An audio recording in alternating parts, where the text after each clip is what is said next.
Uy, tingnan mo ka ako. Hindi ako. Bakit ka muna mo? Uy, kurusak ka naman. Ito naman. Paano naman kasi? Ang bagsak. Hirap-hirap kasi ng mga...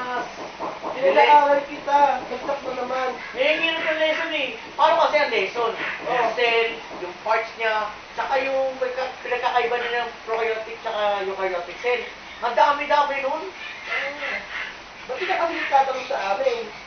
Bakit po tayo? May alam ako dyan. Seryoso ako. Sir, meron ka? Oo. Ito, mapaliwanag ko sa iyo kung ano ang pagkakaiba ng dalawang yon, yung karyotic, prokaryotic. Tapos yung sinasabi mo kanina yung parts. Opo. Tapos yung what is cell, di ba? Opo tayo. Sige, papaliwanag ko sa iyo yan. Ganito yan, load tayo dito sa TV.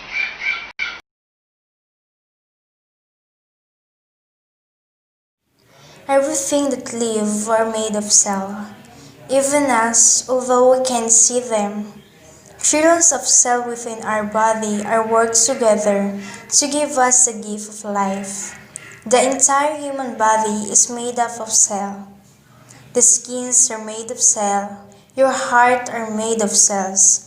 The muscles that operate the body so you can move, this is all made of cell, including the brain itself, which sends electrical signals from one cell to the other so that we can think. All these different kinds of cell work fundamentally designs. When you look inside the cell, you see the same kinds of structures. Cells are all sorted by sizes and shape. They're so small that you need a microscope to see them.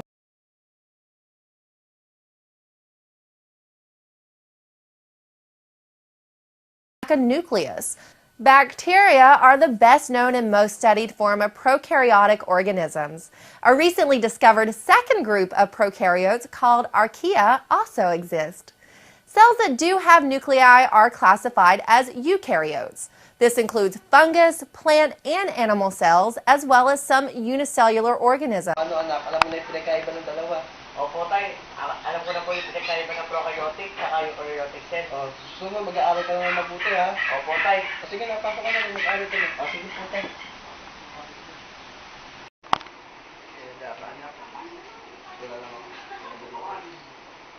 Tay! Tay! Bakit? Tay, ano naman to? Ang hirap naman dito. Ito, sa animal tsaka sa plant cell. Parang wala akong naiintindihan. Alin dito? Eh, yung sa animal tsaka sa plant cell. Oh. O, nandito naman, nakalagay naman lahat ha. Eh, yung nga, nakalagay na eh. Eh, di ko alam pinagkakaiba nila eh. Ganun. Kabukas ba yung wifi? Hindi ko po alam. Tara, tingnan natin sa laptop, baka sakaling Sige, maintindihan mo. Sige tayo. Tara. Dali lang. Sorry, tayo. Tapos natin. Oh.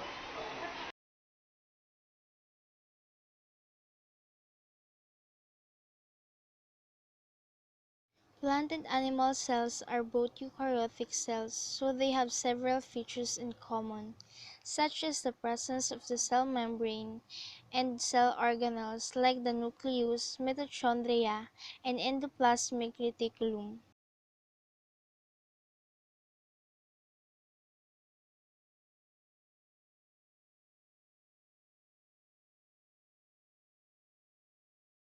Plant and animal cells have several differences and similarities. For example, animal cells do not have a cell wall or chloroplast, but plant cells do. Animal cells are round and irregular in shape while plant cells do. Animal cells are round and irregular in shape while plant cells have fixed, rectangular shapes.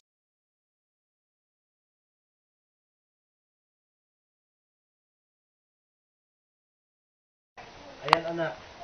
Ayan na, malinaw na sa video. Medyo naiintindihan mo na ba? Opo tayo. Konti kahit konti rin.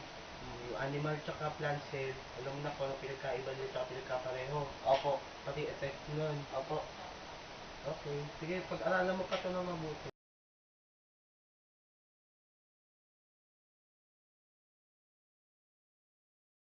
A normal cell to a cancer cell. Take 5 minutes to get the picture. More than 60,000 billion cells make up the human body. They are the units that form the tissues which make up our organs, like the liver, heart, and lungs. When the body needs it, our cells split into two and replace those cells that are defective or have come to the end of their lifespan. This makes it possible for our tissues to preserve their shape and their respective functions with the passage of time. Every cell is therefore programmed to multiply and die. This ordered but complex program is controlled by the center of the cell, the nucleus, which contains chromosomes containing many genes made up of DNA. Sometimes, some of these genes undergo a change. The nucleus then sends out abnormal orders and the cell goes wrong. It multiplies uncontrollably and takes on a life of its own. Each new cell produced contains the same defect. The cells proliferate chaotically and form a tumor. This process may be short, but is often long. 10 to 30 years may separate the birth of a first abnormal cell from the appearance of a tumor of about 1 cubic centimeter. The tumor forms many blood vessels in order to survive. These will supply the tumor with oxygen and nutriments, allowing it to live and grow. This is what we call the phenomenon of angiogenesis. The tumor, however, only really becomes dangerous when the cancerous cells begin to invade through the vessels into the adjacent areas and spread to the surrounding organs. These cells can then invade other parts of the body, multiply and produce new tumors. Metastasis is the term used for this spreading process. But why does a cell become cancerous? There are many factors and they can exist to different degrees. Factors have been identified such as hereditary genetic anomalies, exposure to some viruses, HIV, hepatitis B, C and D, papillomavirus, Epstein-Barr virus, exposure to toxic agents, chemical products, radiation, sun, unhealthy behaviors, such as the consumption of alcohol and tobacco, or a diet too rich in fat and low in fruit and vegetables. Today, over 25 million people in the world live with cancer. 7 million die from it each year. The disease represents the leading cause of mortality for those under 65. Lung cancer is the most widespread, followed by breast cancer, colorectal, stomach, and prostate cancer. The means to combat cancer do, however, exist. These often complementary treatments are used alone or in combination according to the type of cancer and its status. The goal of the treatments is to make it possible to eliminate the tumor and cure the patient in early-stage cancer, or like a chronic disease, to control its development. There are mainly 3 kinds of treatment. Surgery consists of removing the tumor in part or in its entirety.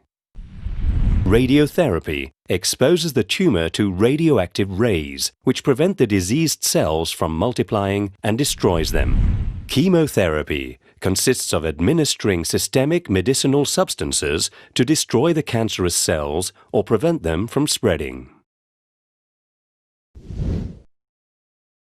Chemotherapy and radiotherapy act on cancerous cells, but also on healthy cells, which explains their side effects.